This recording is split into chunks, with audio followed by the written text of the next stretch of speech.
Bueno, Margarita, llegada recién a Bahía Blanca. Pero me recibe con un sol bárbaro, Sí, Bahía Blanca, y con un café. Esto y con un sirve, café. claro, sirve por supuesto para compensar el frío, el solcito. Ajá. Y el cafecito acá en el Café Muñoz, fantástico. Bueno, acaba de llegar Gracias por el doctor recibirme. Bailac, a quien le he dado el pésame por el fallecimiento de su madre. Juan, lamento mucho el fallecimiento de tu madre, te lo dije personalmente, y si querés tomar un café, sentate. Bueno, vaya al baño, vaya.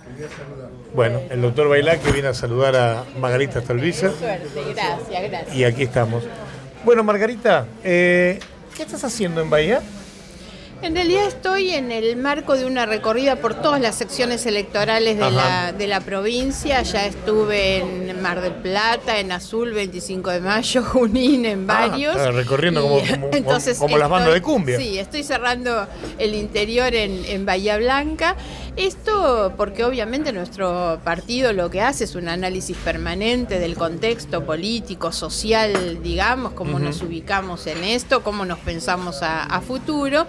Y siempre creo que los años no electorales son los mejores momentos para establecer contacto con las personas, con las instituciones. Sí. Entonces aprovechamos un poquito una caminata por el centro, una visita a una institución. Aquí hemos elegido reunirnos con la cooperativa obrera, en realidad, nosotros tenemos contacto con ellos hace muchos años, así que vamos a tener una reunión para ver la mirada de ellos sobre la situación, porque si alguien tiene hoy una posibilidad en la cajera de la cooperativa. Claro, de palpar el consumo y lo que le pasa a la gente es ahí, así que creo que va a ser una visita para nosotros muy, muy interesante, porque son, como dije, los momentos en los que aprendemos, escuchamos, es un tiempo de escucha, por supuesto. Hasta donde quieras y hasta donde puedas. Contame la intimidad de la votación del martes. Bueno, muy, muy complejo, creo que nadie... Me sorprendió tu voto. Me sorprendió tu voto.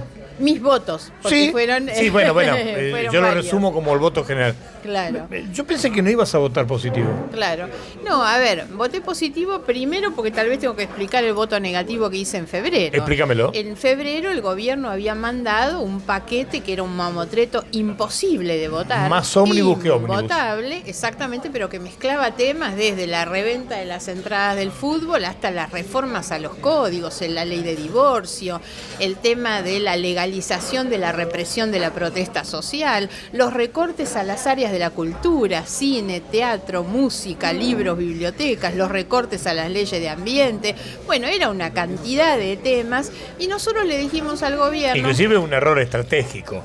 Claro, no, malísimo era, pero tenía que ver con esa soberbia con la que llegaron, esa idea del vamos por todo, y nosotros siempre dijimos, hay que desmalezar todos esos temas que están de más y el presidente debe abocarse a atender la emergencia económica, fiscal, financiera, dejen de lado todo lo demás, porque además la situación económica de la Argentina es grave, entonces métanse con eso, no con tanto tema, resuelvan la inflación, no se metan con cosas que no tienen nada que ver. Le ponían a los jueces la obligación de ponerse una toga y demás. Bueno, ese paquete era invotable y nosotros dijimos, manden una ley que tenga que ver solo con la emergencia económica. Bueno, eso es lo que teníamos ahora. Entonces, lo que nosotros consideramos, lo que yo consideraba, es que nosotros debíamos habilitarle al presidente a llevar adelante su plan y su programa, aun cuando yo discrepo con las medidas que el presidente elige, y por eso es que no votó. Es decir, vos legislativamente estás convencida que hay que darle los instrumentos al poder de turno para que pueda gobernar. No cualquier instrumento, por eso yo voto positivo en general para habilitarle, porque la ley que venía era lo que le pedíamos, solo medidas económicas, y no le voto los contenidos. Sobre todo no le voto la primera parte, que es la delegación de facultades, porque la verdad es que el Congreso no puede renunciar a todas las atribuciones que la Constitución nos asigna a nosotros y decirle haga lo que quiera, dicte leyes de lo que sea. Yo estoy en absoluto desacuerdo con que se puedan reformar leyes por decreto, por ejemplo, o que el presidente tenga esa libertad para hacerlo. Entonces voté en contra de todo el capítulo de facultades delegadas, voté en contra también de capítulos dentro de la energía, hidrocarburos y gas, porque también tenían delegación de facultades, voté en contra de las privatizaciones, voté en contra del empleo público, voté en contra de la moratoria previsional, pero voté a favor en esa cuestión general y en algunas otras, el procedimiento ¿Qué votaste en la reforma laboral? Y demás. Voté a favor en la reforma laboral porque es una reforma, se llama el capítulo de modernización laboral. Ajá. Nuestro bloque fue justamente el que promovió acotar lo que el radicalismo planteaba. El radicalismo planteaba una reforma muy grande, muy en contra de los sindicatos, donde nosotros le advertíamos, además, avanzar con esto es chocarse después con el Senado y que la ley vuelva, porque no se lo van a votar. ¿Vos no crees que va a pasar eso igual? Es posible, Ajá. es posible, pero ¿cuántos votos necesita el oficialismo? Tienen bastante menos razones en realidad para rechazarla. La reforma laboral planteada por el radicalismo era una cosa para mí desmedida. Por eso nosotros acotamos a 3 puntos que son los que nos piden las pymes. Porque lo que nosotros buscamos es que la reforma laboral apunte a generar empleo, a que un empresario pyme pueda contratar a un trabajador sin tener el temor a lo que va a pasar con ese trabajador. Entonces, los 3 puntos muy sencillos es eliminación de las multas, que en muchos casos a una pequeña empresa la mataban, ¿no? Uh-huh. La posibilidad de acordar lo que se llama el cese de la relación laboral a través de esos mecanismos que se hacen de ahorro previo y demás. Y el tercero es la ampliación del periodo de prueba, porque lo que los empresarios muchas veces dicen es tenemos que preparar a un trabajador, sobre todo los más jóvenes, capacitarlo para la tarea y después por ahí se van, o por ahí no me sirve, entonces darle un plazo más amplio para que pueda tenerlo. Esos eran los únicos 3 puntos que nosotros acordamos aprobar. Más allá de tu voto negativo en algunos artículos, para mí determinantes con la sociedad, el hecho que haya salido aprobado, por ejemplo, hoy un trabajador común, en el rubro que sea, con esto aprobado, ¿qué tendría que pensar o qué cree que le va a pasar? Nada. No es una reforma que apunte al trabajador, no le quita derechos a ningún trabajador en la actualidad, ni le agrega.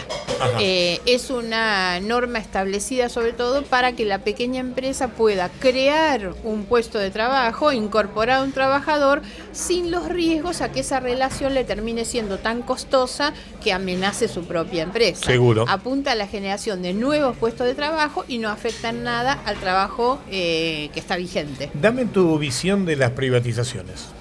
Bueno, tengo una mala visión, por supuesto, por cómo están planteadas y por eso voté en contra, aún reconociendo que el ¿Cuál gobierno... te preocupa? A mí me preocupan todas en la forma y en el discurso de un presidente que nos habla de desguazar el Estado y que avanza indiscriminadamente, por eso voté en contra también del capítulo del empleo público, porque lo que se busca es quitarle al empleo público la estabilidad que la Constitución le da, que es una estabilidad absoluta.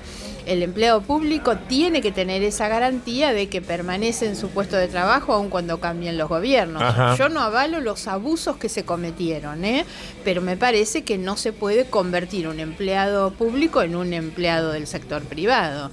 Creo que hay que respetar los derechos que tiene. Las privatizaciones están en la misma línea, o las facultades delegadas que apuntan a que el Estado, el presidente hoy pueda desguazar el Estado, cerrar todos los organismos, dejar a la gente en la calle. Tengo una visión en contra. Las privatizaciones en particular, lo que nosotros hemos dicho es... Lo que nosotros hemos dicho respecto de las privatizaciones es que no deben apuntar a no explicar, digamos, cuál es la forma, cuál es el proceso de licitación, y lo que nosotros le dijimos es, manden ley por ley y trabajamos con cada una de las leyes en particular y aprobamos cada una de las leyes en particular o no, pero se tratan de manera diferente, no en este paquete donde metieron un montón de cosas. Ellos achicaron. Logramos, por ejemplo, que con la pelea que dimos sacaran Banco Nación. Bueno, nosotros desde el comienzo dijimos Banco Nación no estamos de acuerdo. Banco Nación no entró directamente. Exactamente, porque había mucha presión y eso les ponía en riesgo la totalidad del artículo. Sin embargo, las privatizaciones salieron aprobadas en un número acotado, son menos las empresas. Cuando mandaron en febrero la totalidad de las empresas, había algunas que ni sabíamos que existían y que obviamente ni deben estar. Uno era construcción de viviendas para los miembros de las Fuerzas Armadas, por ejemplo. No tiene sentido que haya una empresa pública para eso. Bueno, y hay otras que tienen que ser revisadas. Permitime que te diga algo en función del cartel que te pone ahí una persona que está caminando. ¿Qué pasa por la calle? Recién hablábamos de lo que es hacer este programa en la calle, ¿no? ¿La gente qué piensa? ¿De que vos estás a favor de que al vender todo se lo eche a todo el mundo? Es que no estoy a favor de eso, justamente, y por eso es que he votado en contra. Y dice, señor, ¿por qué te pone ese cartel? Bueno, porque es lo que mucha gente cree, por supuesto. Y además porque creo que se ha instalado una idea de una doble estrategia que yo considero que es igualmente equivocada. Ajá. La estrategia de un gobierno que quiere todo, que quiere ir por todo, y la estrategia del kirchnerismo, que son los responsables del desmadre y los abusos que se han cometido en el Estado, que no quiere cambiar nada. Es como si realmente en la Argentina todo funcionara bien, y no es así. En la Argentina no funciona todo bien, entonces no es ni todo o nada. Hay que encontrar un espacio de racionalidad, de sensatez, de honestidad, además, que es el lugar en el medio. Fíjense un tema que no ha tenido tanta trascendencia pública, pero es enormemente importante, que es el fondo del tabaco, el impuesto al tabaco. Ahí hubo prácticamente un acuerdo en sacar algo que inicialmente estaba para beneficiar a algunos empresarios, y votaron en contra de incorporar o de reincorporar el impuesto al tabaco los de la Libertad Avanza y el PRO por un lado y el kirchnerismo duro por el otro. Y logramos ganar una votación con los espacios intermedios. Hubo algunos votos del radicalismo, algunos votos del Frente de Todos, el bloque nuestro completo, y con eso logramos ganar una votación y que se reincorpora el impuesto al tabaco. ¿Cuál es la importancia?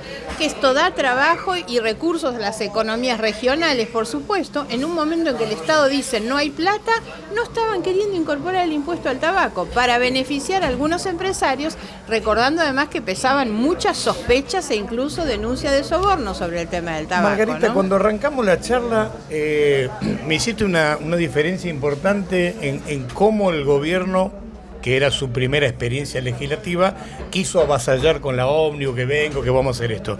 ¿Vos crees que el gobierno agarró algún mensaje de ustedes y vino distinto ahora, más allá de la negociación? Vino distinto en un doble sentido, que a mí me parece que es meritorio eso. Primero, que en el mes de febrero todo era el insulto, la confrontación. Recordemos que recordemos que el presidente nos llamaba nido de ratas, entre otras cosas, coimeros. Sí, englobaba a los de él inclusive. A todos, porque él no hacía distinción. Y no había diálogo. A nosotros nos pasaba que no teníamos interlocutores. Hoy eso cambia totalmente y pasan al diálogo, a la escucha. Hubo muchas reuniones entre los funcionarios del gobierno y los diputados de distintas bancadas, donde fuimos planteando observaciones, y eso los hizo retroceder, los hizo acotar el proyecto de ley, sacar temas. El Banco Nación es un ejemplo, pero no es el único. Fueron cambiando muchas cosas. Entonces, hay un cambio en la estrategia de comunicación del gobierno, que pasan del insulto al diálogo, y hay sobre todo una estrategia de cambio de contenido. Ya no está todo ese paquete que estaba antes, y ahora solo está lo referido a emergencia económica, fiscal y financiera, que era lo que nosotros le planteábamos. Y esto que se aprobó ahora, independientemente del Senado, ¿cómo se llega al famoso pacto del 25 de mayo? Bueno, yo no. ¿Vos creés en eso? No creo. Primero, no. No, pero ¿qué? ¿No crees que no llega o no crees que ese pacto sea tan decisivo? Claro, no creo en el pacto, primero que nada, porque cuando uno relee los puntos, que son los que el presidente planteó en su discurso de apertura de la Asamblea Legislativa, son títulos. ¿Y cómo alguien puede ir a firmar y adherir a un título sin saber qué contiene ese título? Los títulos, algunos son reforma tributaria. Sí, yo creo que tiene que haber una reforma tributaria. Ahora, es muy posible que la reforma tributaria que yo quiero no sea la misma que quiere el presidente Milei. Reforma política, dice. Bueno, yo creo que debe haber una reforma política. Ahora, que la reforma política sea la que ellos quieren, que habían planteado en el proyecto original, también estaba la reforma política. Yo creo que estaba muy parecido. Y planteaban una elección por circunscripciones que dejaba fuera, por ejemplo, la representación paritaria de las mujeres, entre otras cosas que tenía, porque ahí solamente era para que llegara un único partido político, ¿no? Entonces, reforma política, el título. Bueno, hay que discutir cuál es el contenido, qué es lo que tiene. La otra es la reforma laboral. La reforma laboral también hay que discutir qué tipo de reforma, porque si la reforma es flexibilización para que los trabajadores pierdan derecho, o si la reforma es lo que se hizo para que el empresario pueda contratar. Entonces, yo no puedo adherir a un pacto que tiene solamente títulos. Nosotros observamos además que en un pacto que apunta, como dicen, a un proyecto de país y demás, no hay educación. Por alguna razón no está la educación. Y yo creo que ¿qué opinión tenés de la no marcha de la semana pasada y toda esa movida? Bueno, obvio que estuve en la marcha. Me parece que la marcha, yo resumo en 2 palabras. A mí me pareció, por un lado, muy conmovedora la marcha, porque yo vi tanto personas muy mayores que iban con el bastoncito, caminando con esfuerzo para acompañar, y vi mujeres con chicos, con niñitos, una cosa de manifestación espontánea que a mí me hacía pensar, esta es la demostración de que los acuerdos y los consensos democráticos no se han perdido y que todavía hay valores comunes en esta sociedad que puede marchar sin banderas partidarias a defender un tema como la educación pública, ¿no? Eso me pareció desde lo emocional, si se quiere, me pareció conmovedora. Y lo otro es que me pareció contundente, muy contundente por lo masiva, ¿no? ¿El gobierno, vos decís, que recibió el mensaje? Yo creo que lo recibió aunque no lo reconozcan, porque era imposible no recibirlo cuando vos mirás esa fotografía. Por eso digo, la contundencia que la marcha tiene es que le estaban diciendo cosas que me parece que no pueden no receptarlas. De hecho, empezó un diálogo, hubo una reunión con los rectores después de la marcha, dicen que no pasó nada tampoco, porque a veces hay una política de fotografía, ¿no? Claro. Pero me parece que demostró por lo menos que hay una sociedad en su conjunto, no solo los universitarios, dispuestos a defender la educación pública. Pensada la educación pública más como un sistema que no exclusivamente la universidad, ¿no? Me parece que es mucho más lo que la gente iba a defender cuando marchaba. Cerremos con una reflexión de los primeros 6 meses de Milei, más allá de que estuvimos hablando de esto prácticamente, pero como reflexión final de los 6 meses de este gobierno. A ver, yo tengo una mirada muy crítica de este gobierno, muy crítica. ¿Y por qué la gente entonces se enoja con vos? Bueno, no sé por qué. Pero te pregunto porque... Conmigo, claro. Se enojan conmigo siempre. Porque ¿Vos tenés algún doble discurso? Claro, no, pero además se enojan conmigo siempre y se enojan conmigo de los dos lados. Porque se enojan los que defienden al gobierno, que siguen siendo muchos, porque hay que mirar esto con atención, y se enojan los que son críticos al gobierno. Pero porque yo tengo una posición que está en el medio y así lo expreso. Yo lo que no quiero es que la alternativa... Es decir, vos no votás lo que no expresás. No, pero además, en cuestiones más concretas, yo creo que la alternativa al mal gobierno de Milei no puede ser la vuelta al kirchnerismo. Y eso es lo que la gente siente hoy. El kirchnerismo le ha hecho mucho daño a la gente, y entre todo el daño que han hecho, moral, económico, social y de todo tipo, yo creo que le han hecho daño a la cabeza de la gente, que ha perdido su capacidad crítica frente a un gobierno como el de Milei. Porque yo no puedo creer que todavía tenga un apoyo social, una convalidación social tan grande. La tiene. ¿Por qué tiene ese apoyo tan grande? Por el recuerdo de lo anterior. Por el recuerdo de el mayor capital de Milei es que la gente piensa en el gobierno anterior. Entonces yo creo casi desesperadamente que hay que construir una alternativa política que ofrezca a la sociedad algo que no sea el kirchnerismo. Y yo me paro en ese lugar. Por eso no estoy de acuerdo con el kirchnerismo, que no quiere ningún cambio, ni con estos que quieren llevar adelante un cambio brutal. Bueno, está bien, Bahía. Muchas gracias por recibirme. Margarita.